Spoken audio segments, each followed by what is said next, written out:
Hello there. You lost? You're not lost. You mean to be here? You want to be in this world? I mean, it's not for the faint of heart. It's mysterious. Makes you question a lot of things. Are you sure you want to be here? Well, if you're that confident, welcome to Kentucky Route Zero. In this game, we're going to be trying to find the zero to make our final delivery. But this road, it's not that easy to find. It's hidden in the caves under Kentucky.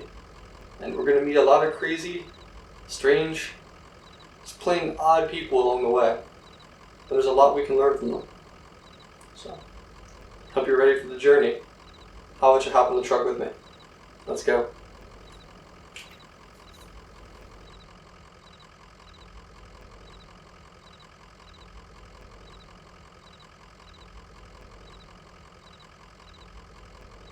Your truck rolls up upon Equus Oils, with the sun setting upon the horizon. You get out, and you walk up towards the abandoned-looking station, with an old man standing between two of the pumps. Although it still seems bright and cheerful now, it has a feeling as if this game, or as if this light, isn't going to last forever. The first things you can interact with are the truck and the dog. I'm going to go ahead and start by interacting with the truck. A moving truck rumbles softly to itself. Painted on its sides are the words Lizette's Antiques, Furniture, Glassware, and Curiosities. Interact with the dog. An old hound and a straw hat. Both have seen better days. Well, the way that this game works is you do a lot of clicking to move around the map. So it's kind of like you'll throw out a little horseshoe and you can navigate the whole area. And here you can see a highway sign. Go check it out. An interstate highway 65 running from Alabama up to just shy of Chicago. It ought to be quitting time in this part of Kentucky, but the daylight just won't shake. The sun just won't go away. I see a car go rolling past. Nice.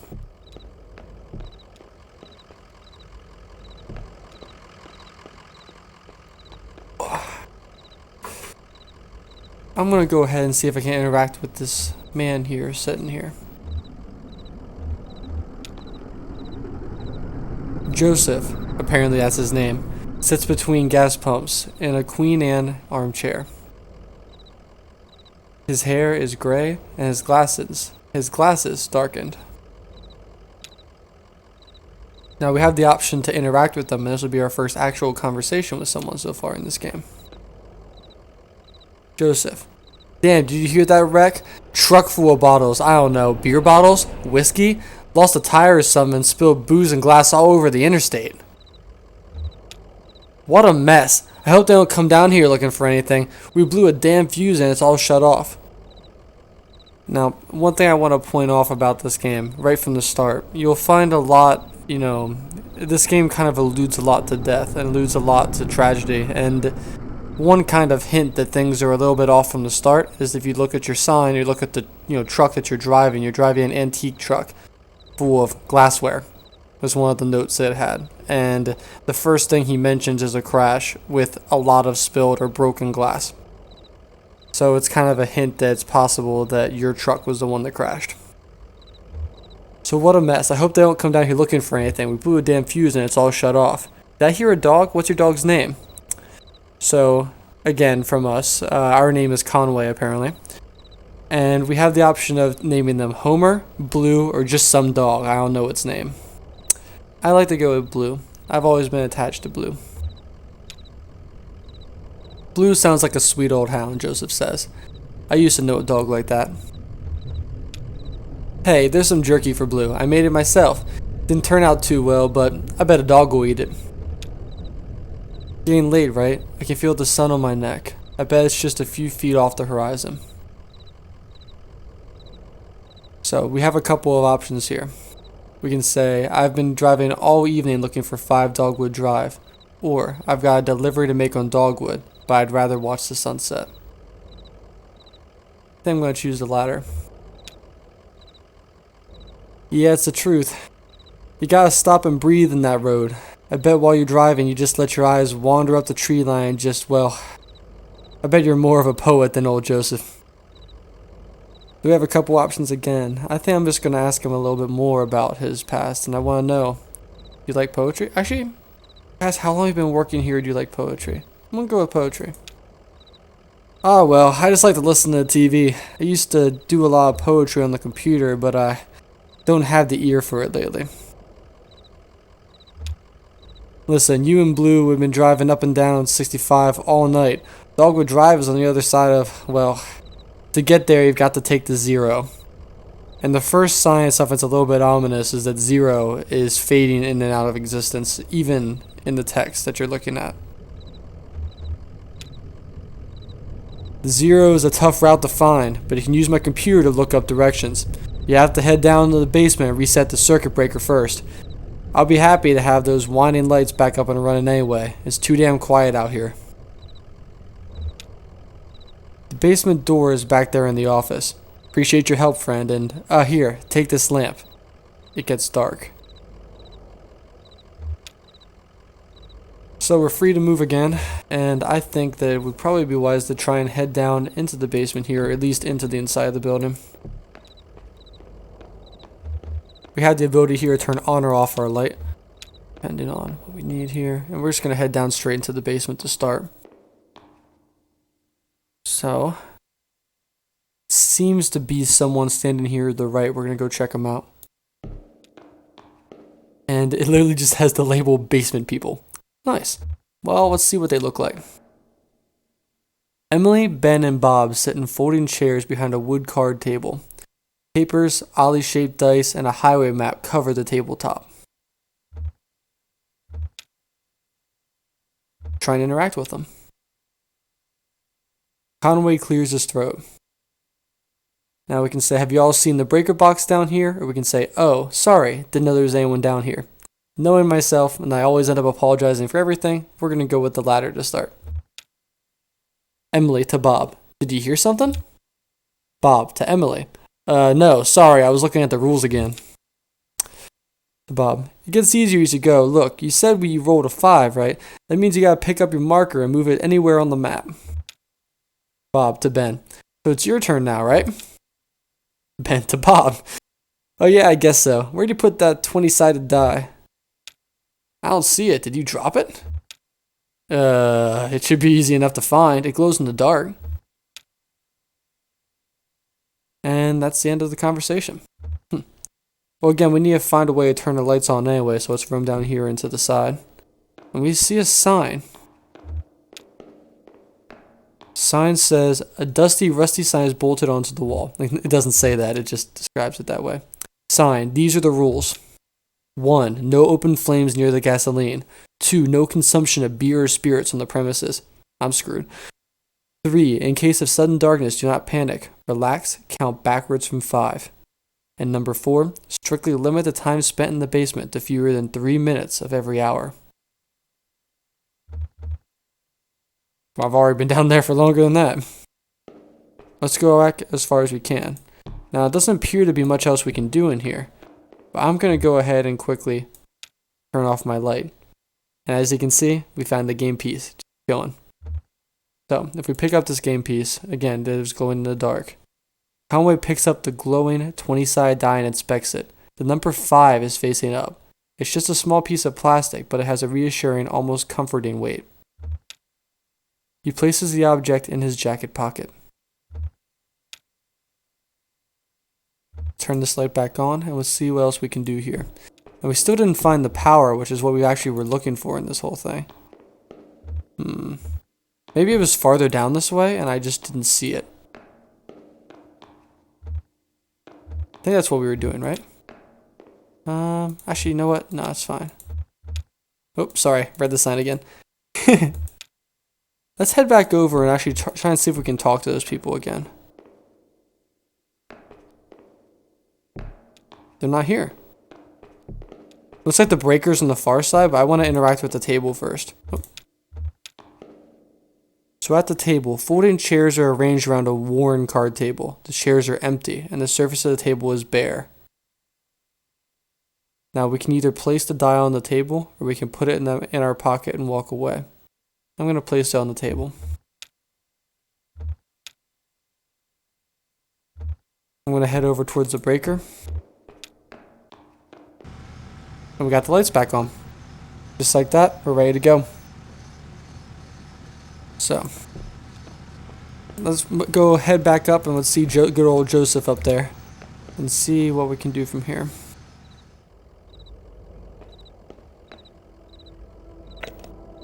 Now it's reached nighttime. Now, I'll be honest here. This is almost like a surreal feeling. It's having the lights on again in the pure night. And just a quiet hum of the truck coming sailing off to the side of the gas station. Go ahead and talk over to Joseph again. There it is, just listen to those lights whine. Yep. Now we can either say we have to go and then we need the directions, or we can talk about the people that we found downstairs, and that they're gone now. Let's go ahead and ask about the people. In the basement? Nah, I don't think so. Maybe that lamplight was playing tricks on you, huh? Well, strange things happen underground, especially in the dark. So, computers in the office. You're looking for Marquez. She knows her way around these roads. She'll get you to the 0. The password is, damn, I usually just feel it out. Muscle memory, you know? It's kind of long. Kind of like a short poem, I think. One of those short poems that really sums it all up. You'll figure it out. Oh, looks like we have to guess a password. Good thing I got a little bit of tech experience here. We should be able to figure this out. And here we have the computer. Oops. We're fine. There we go. Conway taps a key, waking the computer from its reverie. Computer. User. Now I can choose either Conway or Joseph. I'm going to start with Joseph. Computer. Password. Typing. Wheels slide loose. The stars drop away. I talk and listen to him talking.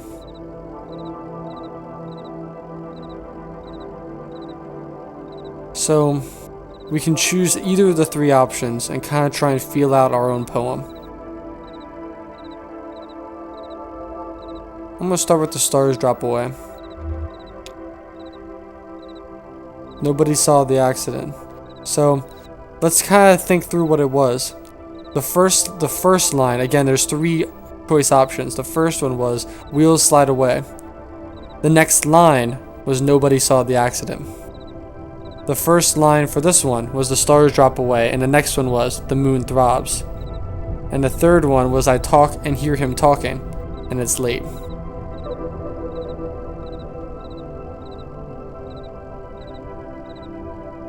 I'm going to continue with the moon throbs. You just breathe road. The lights whine. It will only get later.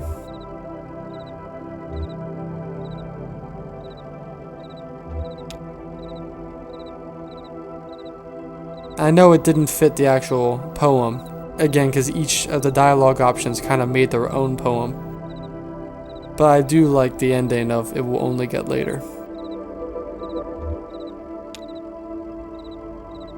Joseph shouting, "How's it going in there? Figuring it all out?" Sure you are.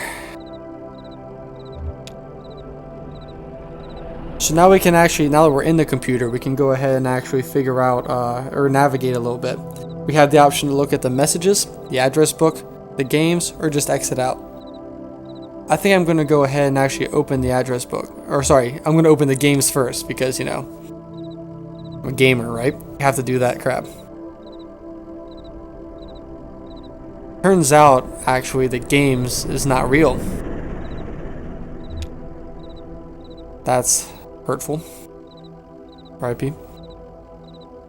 Well, instead let's check the messages. Message 1 is from Donald at hotmail.com. Message 2 is from accounts@consolidated.mail. Let's read message 1.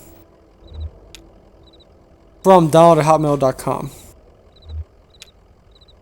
Subject: Fragments dim of lovely forms. Message: Joseph, I know it's been a while, and I know you're still sore, but there's a whole world in here, and we need your help to unmask it. Yes, the caves are cold and damp, and we are old and lame. Never mind, I can't remember why I even started writing this. I miss those old days in the lab with you and our dear Lula. Maybe you found your own Xanadu. Well, so have I.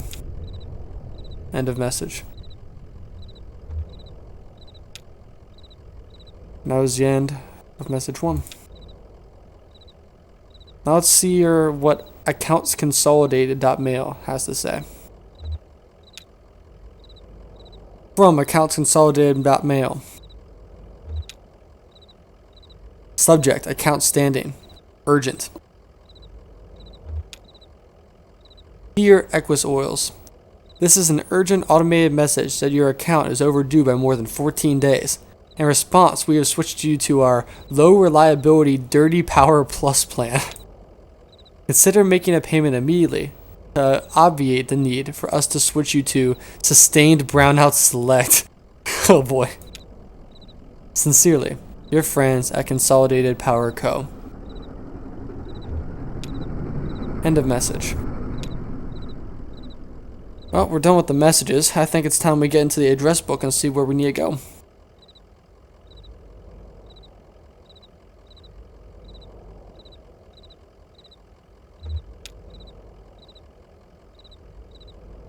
We're going to go ahead now and check out this address book.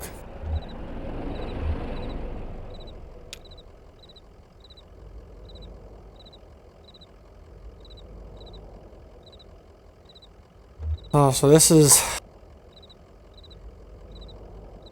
where we get to make a choice.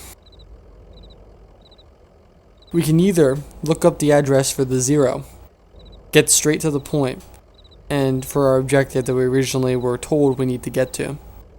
We can find out where Dogwood Drive is. We knew that that's, an essential place, an essential area for us.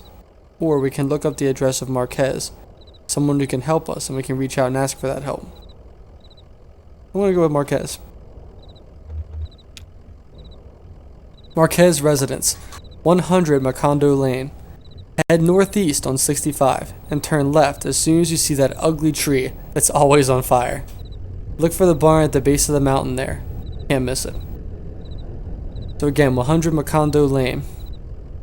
Northeast on 65 and turn left as soon as you see the tree. Look for the barn at the base of the mountains there. Gotta try and memorize this because you actually drive in this game, which is something that's really cool. So it's going to be trying to figure out how to navigate through the map and find the necessary locations. Joseph shouting, "Got it? Out there in Macondo somewhere, right? Yeah, that's it. Hey look, while you were down there, I loaded that old TV of mine into your truck. I borrowed that thing from Weaver Marquez a number of years ago. And now that the power's all weird over here, I can't pick up anything but static and public access anyway. She's always more of a reader, but maybe she'll want it back at home. It's a nice TV." And we're done with the computer. So I'm going to try and sneak around and see if there's anything else that we need to look at on the side of the map. I don't think I've ever been out to the left over here. Let's see if there's anything to see. Not appear to be. So, with all that considered, let's go ahead back over and talk to Joseph.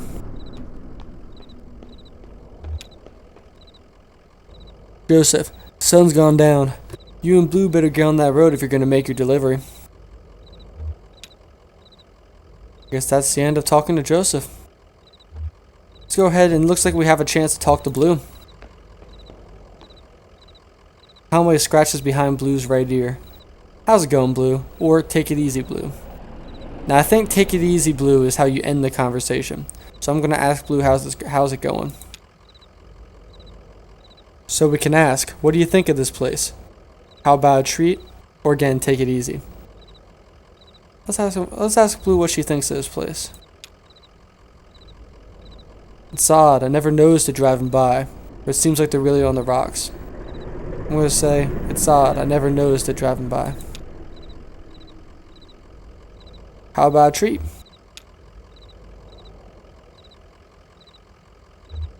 I'm gonna give Blue the jerky. Ooh, looks like I made a good choice on this one. So, I offered Blue the jerky, and I had the options of, he's a bit odd, isn't he? Or, he reminds me a bit of your old man Ira. I'm gonna say he reminds me a bit of your old man Ira. You miss that guy? He was a good man. I say either. Do you miss that guy, or he was a good man, a good boss? He was a good man, a good boss.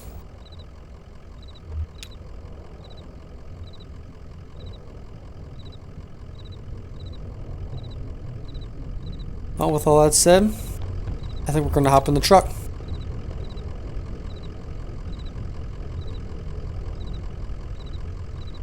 I can either say Conway heads back into the night, or Conway has nowhere to go.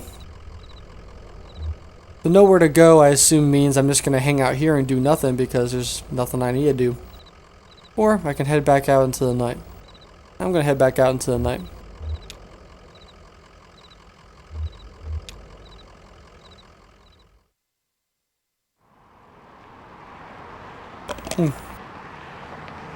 So we need to head northeast.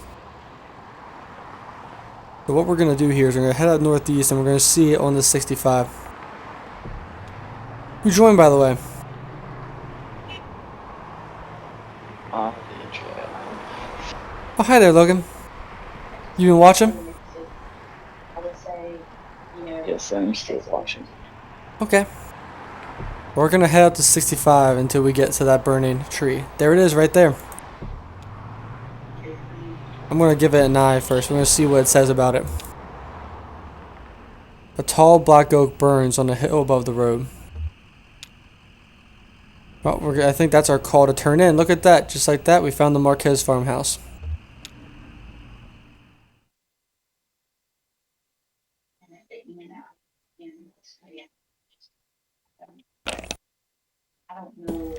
Oh, Marquez farmhouse.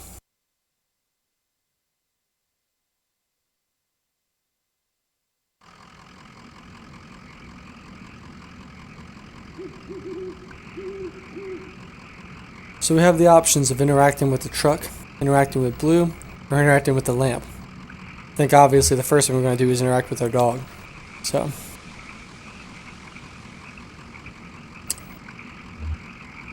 I'm going to say pretty dark out here, huh?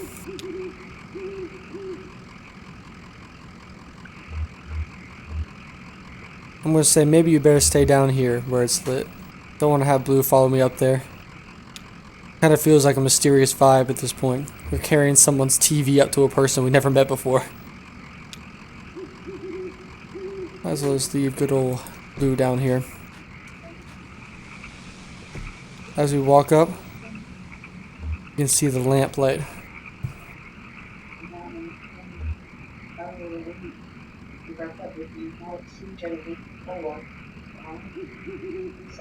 So I got distracted. A street lamp lights the base of a dusty path leading up the hill. Fair enough. Nothing really else to talk about. Oh boy. I'm zooming all the way out, aren't I? That's not what we want. You want to head all the way up the road. It's okay, Blue. You just hang out down here. We'll be back for you.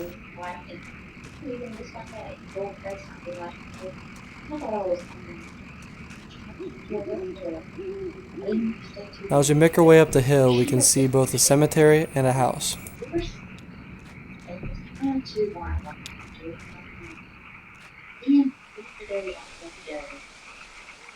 Family graveyard is set off to the side of the house. Headstones are inscribed with the surnames of the unfortunate. Nowakowski, Padilla, and Marquez. Now if you real quickly guys, I need to quickly pause here.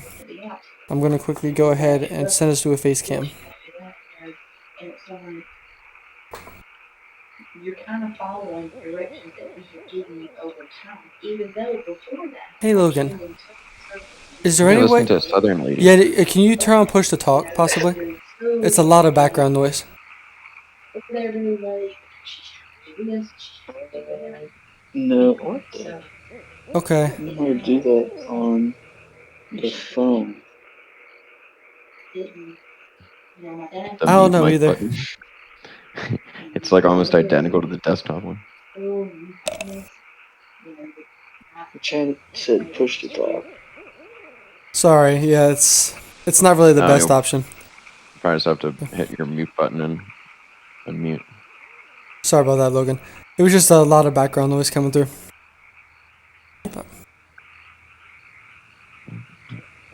Okay. Hopping back over. Okay. So again, we're standing by the graveyard, next to the Marquez farmhouse. A family graveyard is set off to the side of the house. Headstones are inscribed with the surnames of the unfortunate: Kowalski, Padilla, and Marquez. Now, it somewhat concerns me seeing the Marquez tombstone because it doesn't say which Marquez, but it does concern me a bit. I'm gonna head up closer to the house.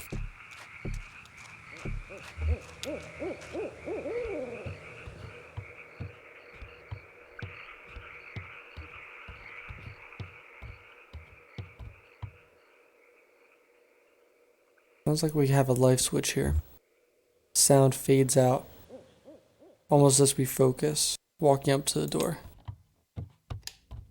Opening up the light switch, we see Weaver.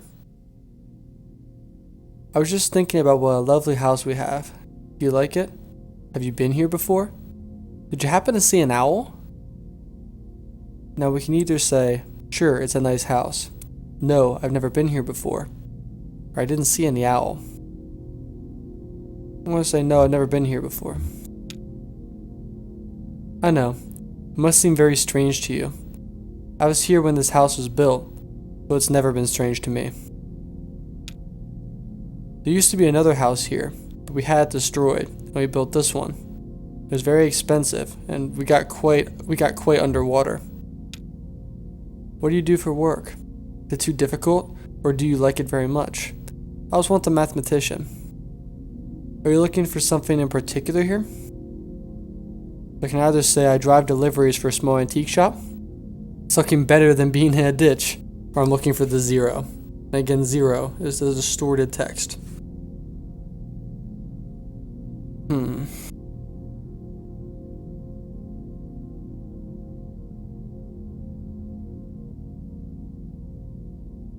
I'm going to say, I'm not going to immediately ask about the zero, but I don't want to be sarcastic and dark about it, so I'm going to say I drive deliveries for a small antique shop. Weaver, I believe it's hard times for a small antique shop. Hard times everywhere. Even out here on our little farm. My parents stopped paying the bank a while back. I shouldn't even be here, but I just stayed.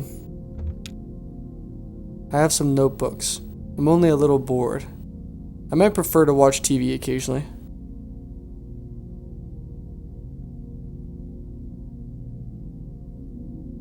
I can either say Joseph says you're too smart to watch TV, or actually I have a TV here that I think belongs to you. I'm gonna say she's too smart for it.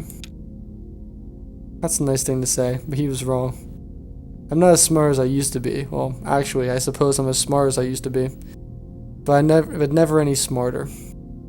I don't learn anything new anymore. I write some figures, but nothing radical. I bet he sent that old TV along with you, didn't he? Of course he did. That was clever of him. Will you please set it up? And then I can explain how you get where you're going. The zero. I know. Now it looks like the only option we have is to set the TV up, so we're going to go ahead and do it.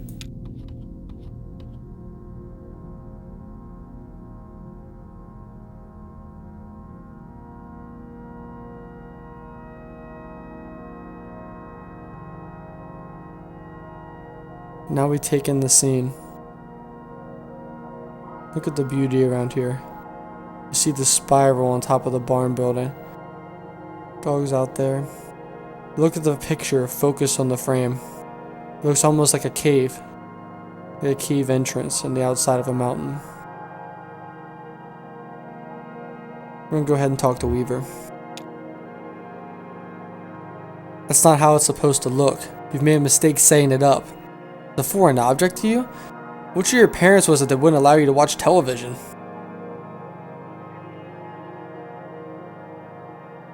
I'm gonna say Ma thought she heard ghosts in the static. I know about that. She was ill, wasn't she? Mentally, I mean. Kinda distant. Fearful? I'm gonna say no, just things had to be a certain way. You have it all backwards. Not surprised, are you? Have you been paying attention? I don't think you have. It's time to start paying attention now, Conway. Look closely at the television.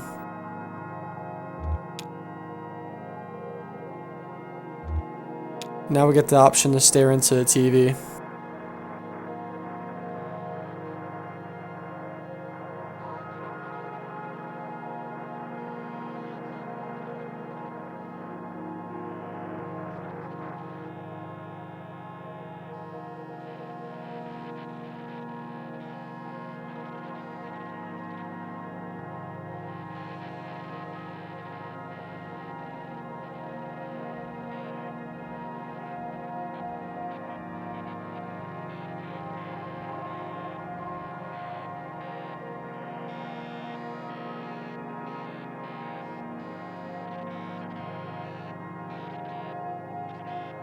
Beaver.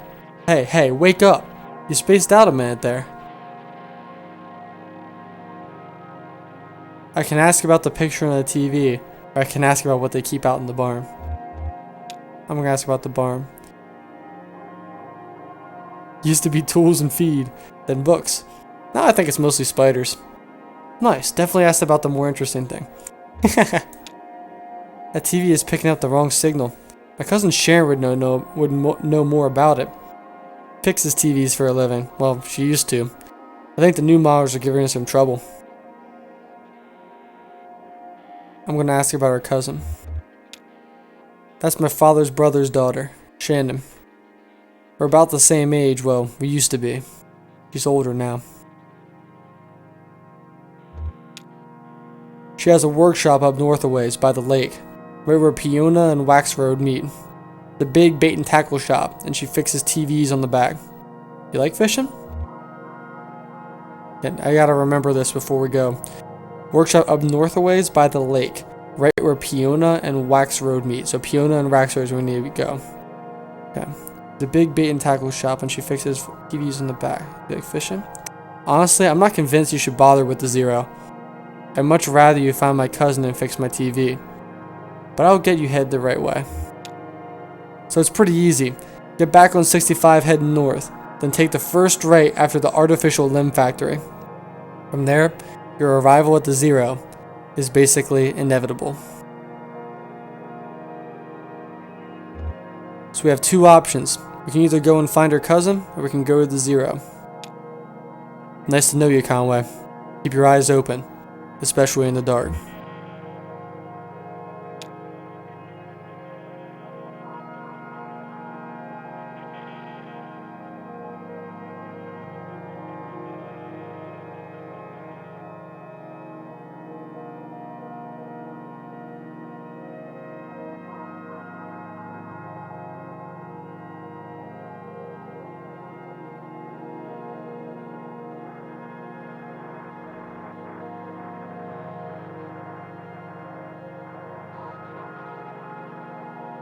Just like that, Weaver's gone.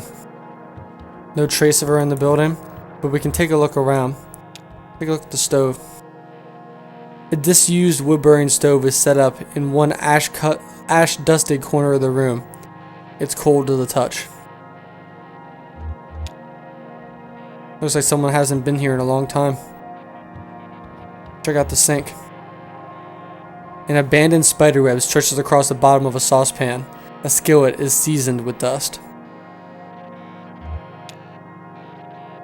Again, it really doesn't look like anyone's been here in quite a while. Or at least not stayed here.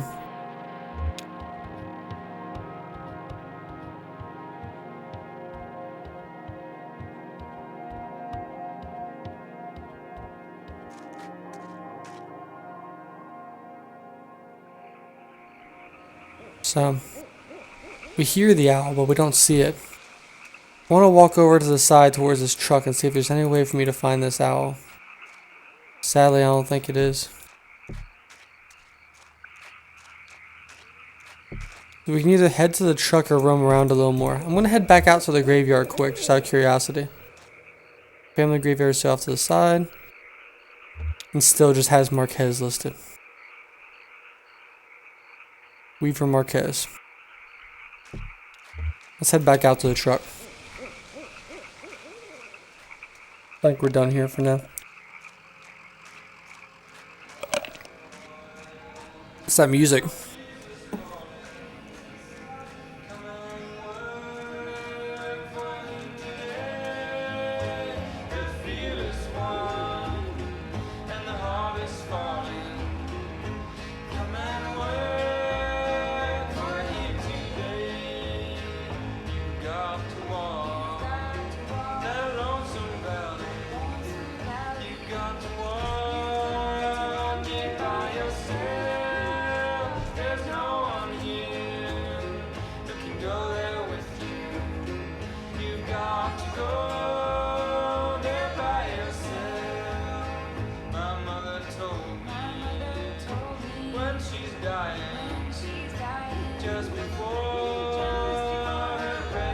Kind of like folk music.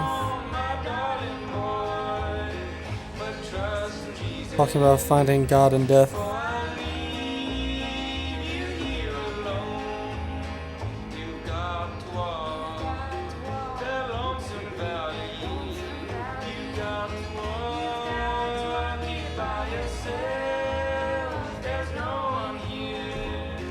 Let's talk to Blue real quick before we head out. There are horses out there behind the house, or I just met the strangest lady. Talk about the lady. You kind of creeped me out, Blue. I just had a weird energy.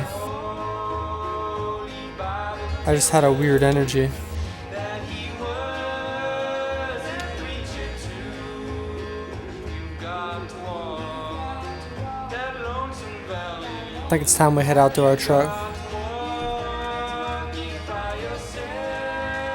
And off we go.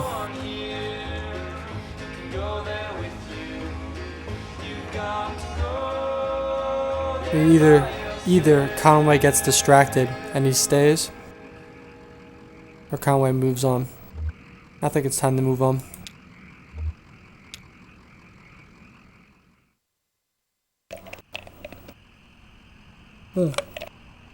So again, let's hop back on to 65 real quick and see if we can actually find out where the 0 is generally pointed. So they told us the 0 is after the artificial limb factory, and it looks like the Pura factory right here. A creek runs along the side of the highway and then turns into a dirty brick building.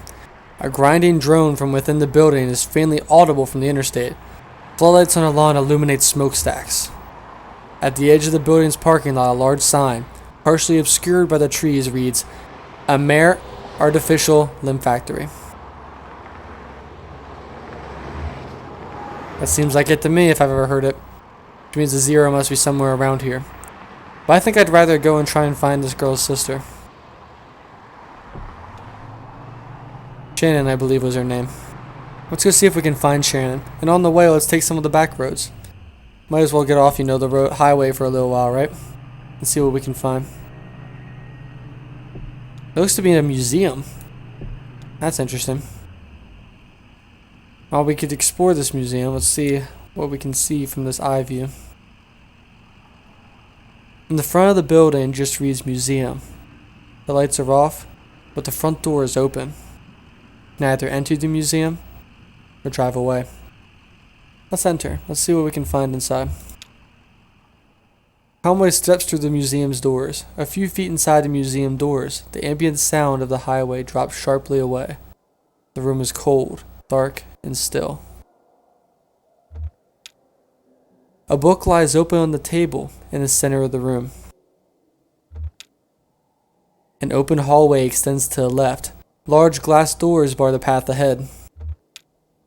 You can walk into the hallway, walk through the doors, or look at the book. I think I'm going to look at the book. There's no title on the book's spine or cover. A 3-word phrase written in pencil on the first page is smudged and indecipherable. On the first page, someone has left an ink drawing of a horse. Several dozen blank pages later, at the end of the book, is an elaborate ink drawing of a one-legged man working in an antique adding machine surrounded by whiskey bottles.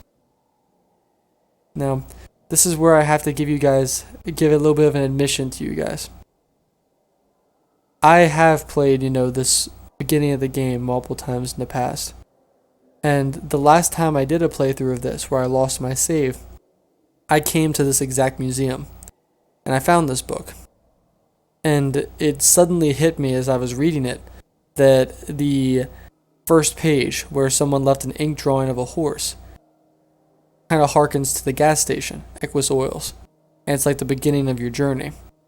And after a dozen blank pages, at the end of the book, is an elaborate ink drawing of a one-legged man in a workshop. One-legged man working an antique adding machine surrounded by whiskey bottles. And that's how you know your story will end, when you find that person.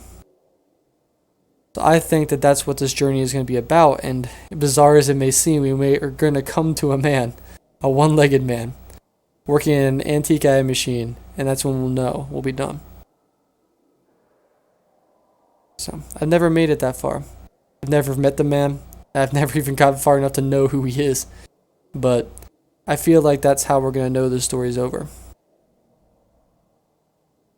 Well, let's put the book back down. Let's see what else we can find in this museum. We can now walk into the hallway or walk through the glass doors. I think let's walk down the hallway before we try and interact with the doors. Conway walks down the hallway to the left. Conway steps echo against the hallway's marble floor and arched ceilings. Plexiglass blocks line the walls. The hallway dead ends on a darkened display case. Now we can either look at the boxes on the walls or look at the darkened display case. I want to look at the boxes first. Conway examines the boxes on the walls. The first box, just a few feet into the hall, contains an assortment of bird wings. Some are missing feathers. One large, brightly colored wing almost glows in the moonlight. Its feathers are intact, but a piece of bone pokes awkwardly out from the tip. This one gets me a bit actually teared up because I think I know who the bird is. But I will come back later, and I do not want to say anything else about that. Let's look at the darkened display case. Conway examines the darkened display case. The display case is several yards wide, but just a few feet off the ground. It's unlit. And back in this corner of the darkened museum, very little moonlight creeps in. A gold-plated plaque on the surface of its case is a bit easier to read. It recounts a short history of fowl hunting in the region and then speculates abruptly about the nature of addiction.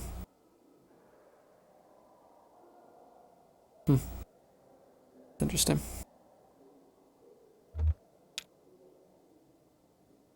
I think it's time to go back to the entrance. It simply repeats that a book lies open on the table in the center of the room. It gives another description about the room's layout. I think it's time we interact with the glass doors. The glass doors won't budge. To apply any more force would likely break them. Going to sleep now, Logan? Good night, dude. I appreciate you sticking around.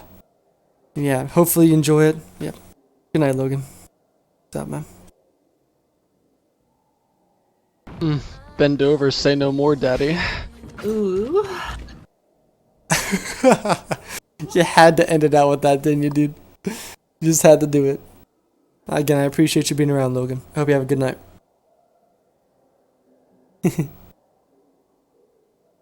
Okay. The glass doors won't budge. To apply any more force would likely break them. Now, we can either return to the entrance, or we can force our way in. I think we force our way in. Conway applies more force to the doors. The glass shatters. Somewhere ahead, a light switches on. After a moment, it switches off. The room is dark again, and the floor is covered in broken glass. We can walk into the hallway, walk through the glass doors, or look at the book. We're going to walk through the glass doors. Conway walks through the broken glass doors. Broken glass grinds under Conway's boots as he walks down the hall. He has the feeling of being in a larger space. Very little light reaches the far end of the hallway. You can feel the walls, feel the floor, and return to the entrance. We're going to feel the walls first. Conway runs his hand along the walls. The walls are completely smooth and strangely warm. Conway can feel his breath and sweat condensing on the surface. Let's now feel the floor. Conway kneels and runs his hand along the floor. The floor is completely smooth and strangely warm. And you can also feel his breath and sweat condensing on the surface, just like the walls. Let's return to the entrance now. And it appears that's all this museum has for us. It's almost like the museum's alive, and that it's constantly, growing and changing. I don't know the meaning of this one yet. It's hopefully something we can find answers to later. I think it's time we exit the museum and get back on the road.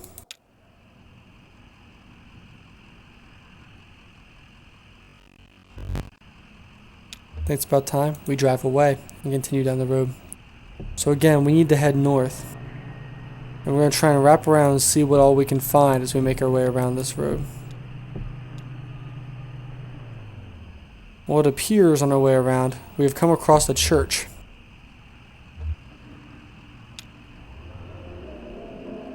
Oh my goodness.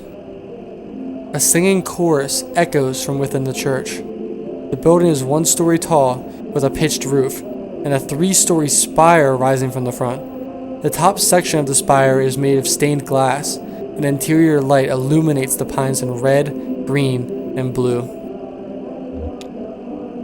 A large LED display glows in the parking lot. Light of the last great awakening Baptist Church. You can either enter the church, listen, or drive away. I'm going to listen. Conway stands and listens to the chorus. A muffled chorus drones at a steady volume, repeating the same 2 verses without rest. I think it's time we enter the church. Conway approaches the church doors. The front doors of the church are modest and worn. They are locked. We can either walk around to the rear of the building, listen, or drive away. I'm going to listen again. There's no new observation. We're going to walk around to the rear of the building and see if there's another way in. Conway walks to the rear of the building. A ramp leads up from a few dusty metal trash cans to the church's back door. We can look into the trash cans, enter the church's back door, or go back to the front of the building. Let's look in the trash cans first. Conway opens a few of the trash cans and looks in. One has a bit of something leafy and rotten stuck to the bottom of it, and another is full of unlabeled videotapes. Let's enter the church's back door. Conway pushes open the back door. All of a sudden, the sounds of the outside is completely silenced. He finds himself in a kitchen lit by a buzzing fluorescent ceiling fixture. On the counter are a plate of moldy bread and an empty Dixie cup flecked red around its waxy rim. A set of swinging plastic doors in the far wall lead out of the kitchen. We can either walk back outside or continue further. Let's continue further. Conway pushes open the plastic doors and walks through. All of a sudden, the sound of the singing turns almost staticky. Vacant pews sprawl unevenly into the church, and a small raised stage lies in Conway's right, bare except for a tape recorder. The tape recorder's power cord runs into an outlet near Conway's feet. We can either go back into the kitchen or unplug it. We unplug the tape recorder. The singing stops, and the lights fail. And that's it.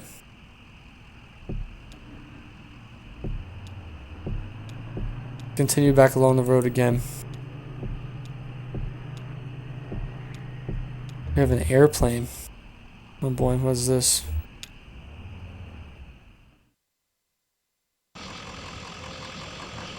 There's a man pushing an airplane across the street. Two shirtless, shoeless men push a light aircraft along the highway. Occasionally, one or the other slips a bit on the sweating asphalt or stops to pull back his hair.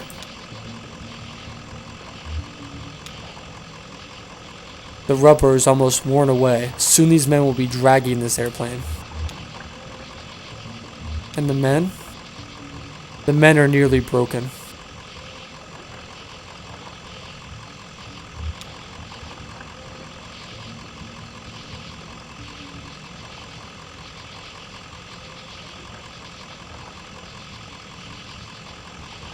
Two men are basically dragging along an aircraft. It's broken and useless.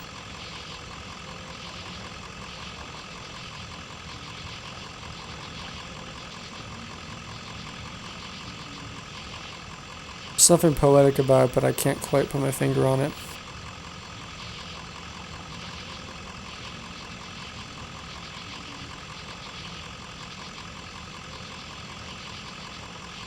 This brings up so many questions as to why. When you know it can't fly, why would you try and drag it this far? When you know it's going to fail.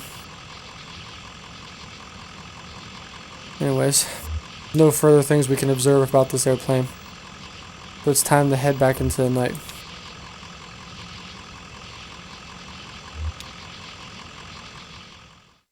I'm hoping the last thing we can do before we end up finishing this playthrough, or at least playing for now, is finding his sister, or finding Weaver's sister.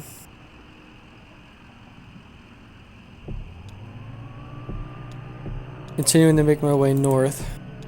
I found Peona. That's a start.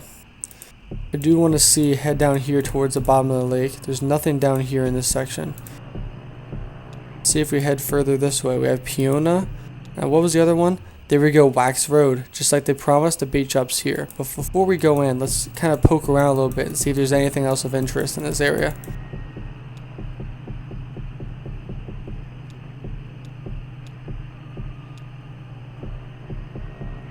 Nothing yet, anyway. I want to wrap up around this side and see if there's anything on this side of the road.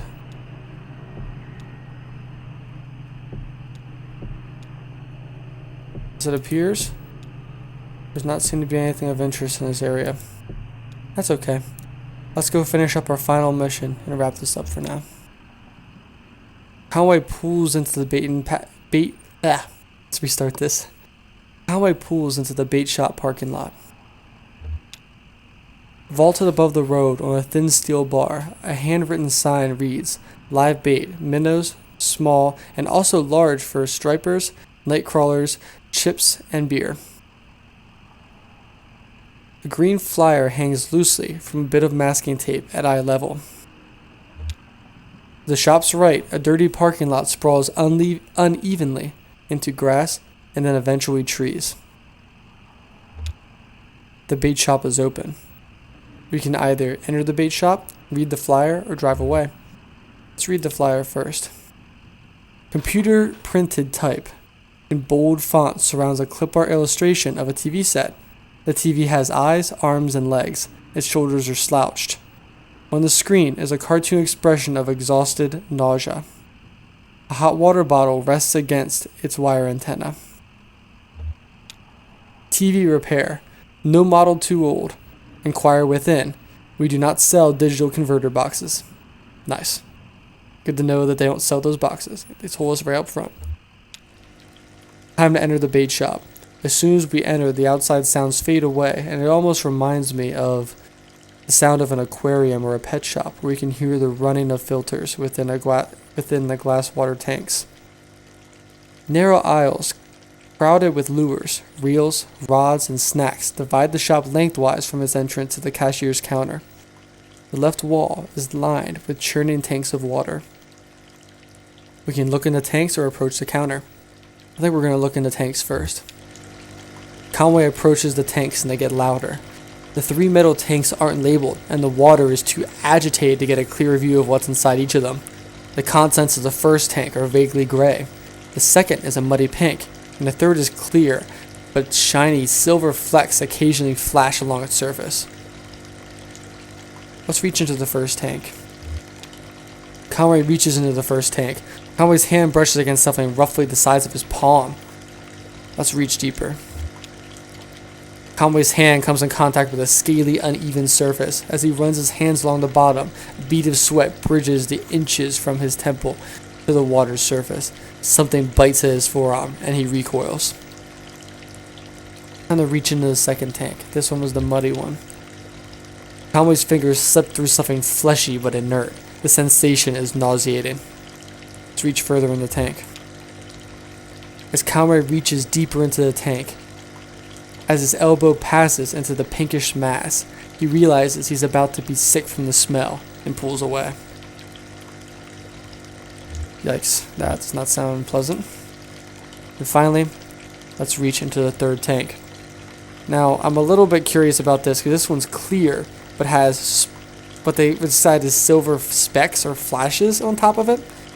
That doesn't sound like a great thing to reach into, but we're going to do it anyway. The water seems to tremble with life. Conway can't tell if his hand is being nibbled by fish or massaged by the artificial current. As his eyes near the surface of the water, he can see something colorful glowing faintly at the bottom of the tank. Guess we gotta reach further, right?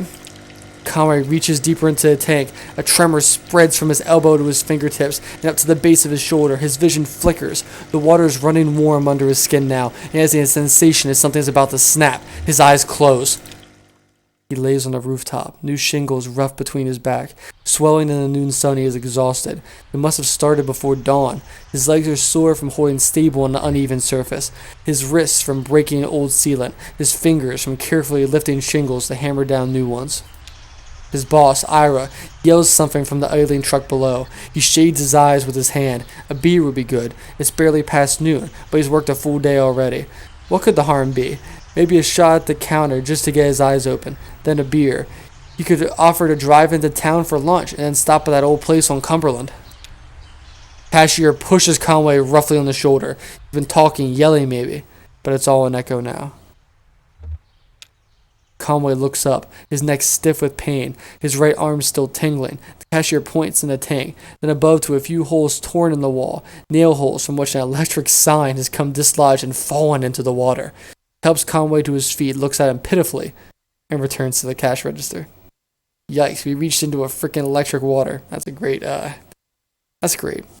But we did learn a little bit more about Conway. Narrow aisles crowded with lures, reels, rods, and snacks divide the shop. Again, just a description of the entrance to the shop. Let's go ahead and approach the counter this time. Conway approaches the counter. A wiry cashier stands behind the register, preoccupied with a Sudoku puzzle. You can ask about Marquez's workshop, ask about the basketball game, or walk away. Let's ask about the basketball game first. It just kind of seems random. Conway asks about the basketball game. The cashier switches on the radio. An AM sports broadcast is playing, but Conway can't be sure if it's meant to answer or drown out his questions. About right. Feels about right. Now, we can ask about Sharon Marquez's workshop or leave. So let's ask about her workshop. A handwritten sign on the door behind the counter reads, TV repairs by appointment, please consult with cashier. The cashier knocks a few times on the door and waits, occasionally glancing at his puzzle. After a few moments with no answer, he notices a smaller note written on the sign, reads it, then points it out to Conway. Read the note on the workshop door? Yes, sir. Weaver, I got your message. Have left for the old mine. Don't know if I will see you there or what. Ready either way. Now this reminds me very much of that same email that Joseph got back at Equus Oils. It was someone who cared about him. I don't remember who, I think the name was Donald. Asking if he would come with him down to the mine, and that they needed him. I guess Shannon's still looking for her sister too. In the same way that Weaver wanted to pass along information to her. Maybe that she could never make it. But let's read the note on the workshop door. Actually, I think that this is the whole note, so I think we're good. But I think we know where we're to find Sharon, right? We need to go to the mine.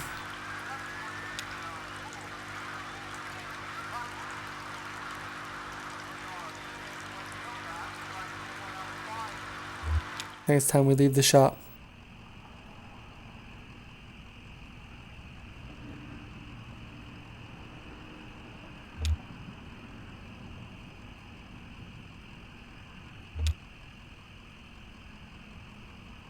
I think it's time we drive away. So, considering that we know everything so far, let's see if we can get over to that section of road and see if we can get over to the Zero.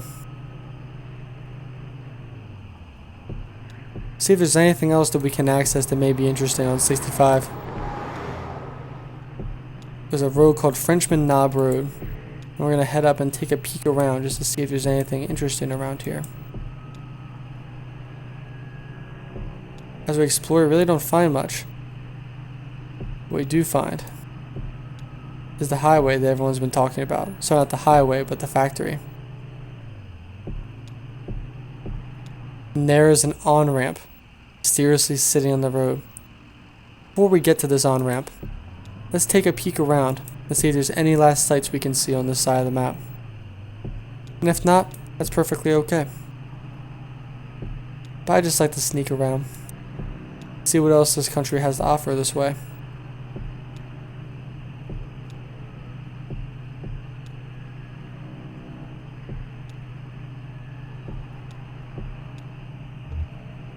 Interesting. Barren River wreck. The exterior of the Barren River Rural Electric Cooperative Corporation is a dingy beige, sprinkled with fading graffiti. The front door hangs open from a broken hinge. The windows are dark. This seems familiar to the email that they got from the Consolidated Electric Company. Let's go ahead and look in a window. The windows are too dirty to see anything inside but a few dim shapes. Furniture, maybe. Or livestock? Let's enter the front door. Conway steps through the front door. The room feels empty with no furniture other than the built-in front desk, close to a disconnected telephone and a few empty beer cans. Meandering lines of color have been spray painted along the walls. Behind a desk, a hallway leads into darkness. I want to pick up the telephone. Conway likes the telephone to his ear. There is no dial tone. The phone is disconnected. Let's listen closer. Conway closes his eyes. Phone pressed close to his ear. Conway can hear a thin, quiet roar like the ocean or the highway. Ladies and gentlemen, I think we are hearing the Zero. It's time we enter the hallway. The hallway passes several smaller office doors. It quickly disappears into darkness. Something is glowing in the distance, barely. Now we can walk to the dark end of the hall, try an office door or two, return to the front desk. Let's try an office door or two. One of the office doors is still locked. Another has been broken open. The door handle bent awkwardly inwards and embedded in the wood. But it's jammed against a filing cabinet. On closer inspection through the crack in the door, the whole room is filled with filing cabinets and other disused furniture. The hallway passes several smaller office doors. It quickly disappears into darkness. Something is glowing in the distance. Barely. Let's walk to the end of the hall. The door at the far end of the hallway is tightly closed, but a warm glow bleeds in from its edges. I think it's time we open the door. Conway opens the door at the end of the hallway. The handle is loose, and the door swings open easily. The hallway fills with warmth, light, and the smells of smoke and coffee. About a dozen men and women sit around a campfire in the middle of the large room. Cubicle walls have been cut into pieces. Some lean up against the walls, and some are arranged into stacks of firewood. One of the women waves to Conway and offers him an empty chair. It's missing wheels, but it's comfortable and easily adjustable to his height. Someone takes a pot hung above the fire and pours coffee in the styrofoam cup. Conway accepts it, and they all return to watching the fire. Well, that's really nice. It's really nice. It's almost those moments that make you forget about, the reality of everything. I mean, you're in the middle of an office that's all run down and broken, and what seems to be a world that really doesn't make any sense, and yet there they are, just sitting around having a cup of coffee around the fire.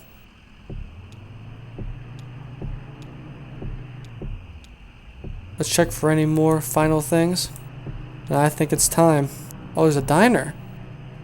Let's check out this diner. The diner doesn't appear to have a name. A vinyl banner slung above the door simply reads 24 hours. It has only one window, behind which the blinds are tightly closed. Let's try the door. Conway tries the door. The door swings open easily. A bell rings nearby. The interior of the diner is pitch black.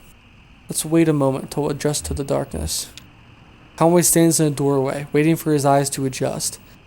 A bit of errant light from the nearby hallway creeps through the open door, and gradually Conway is able to make out a few figures inside.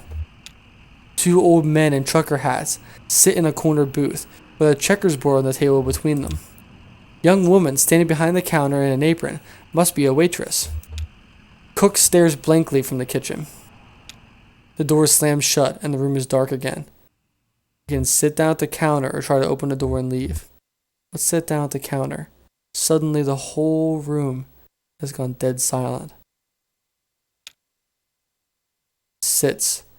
Right, Conway walks in the direction of the counter. He hits his knee on something hard and metallic, winces quietly, and carefully finds his way to his stool. And he places his hand on the counter. Another hand, a woman's, rests itself on his. She guides his fingers to a laminated menu. Conway closes his eyes, opens them, maybe closes them again. Impossible to differentiate. We can order coffee, order waffles, or ask her about the basketball game. I want to order some waffles. Waffles are a safe bet, even at some darkened hole in the wall. Conway squints hopelessly at the menu, searching in the dark for some legible text. He feels a warm hand against his cheek and freezes. Her fingers run across the stubble on his chin. Feels like apologizing. Leans forward, and so does he. Wow.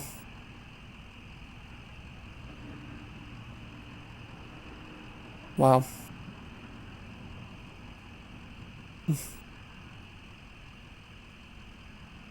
That's cool.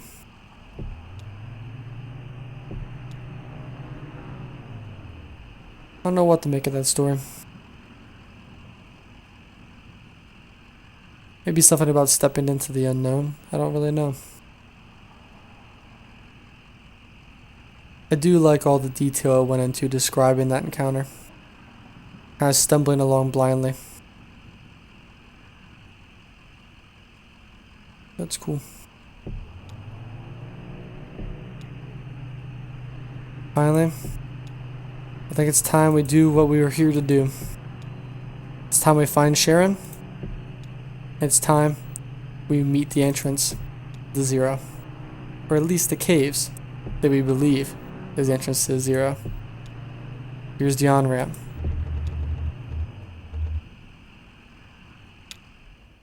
Here we go. Act 1, Scene 3. Elkhorn Valley.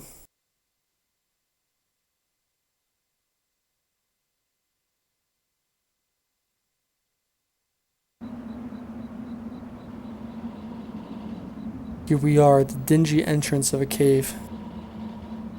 Rattling sounds that are a little bit off-putting come from this abandoned structure. Almost feels like the groaning of a corpse.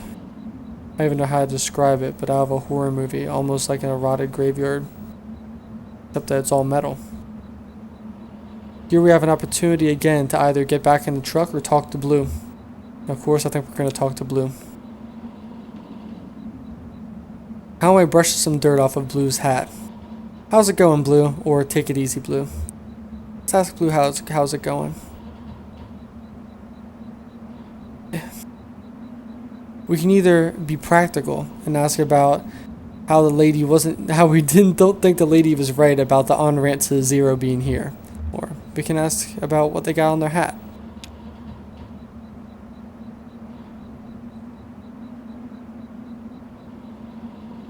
Been digging in Lisette's flowers again?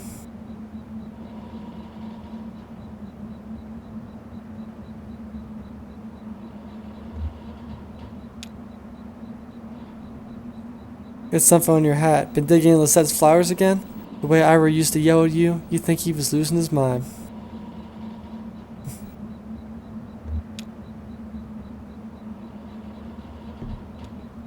I think we walk deeper in at this point.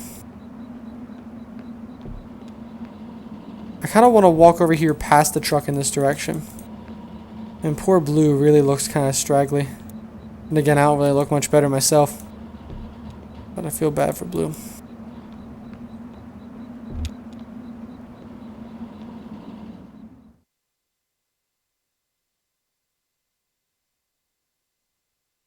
Act 1, Scene 4.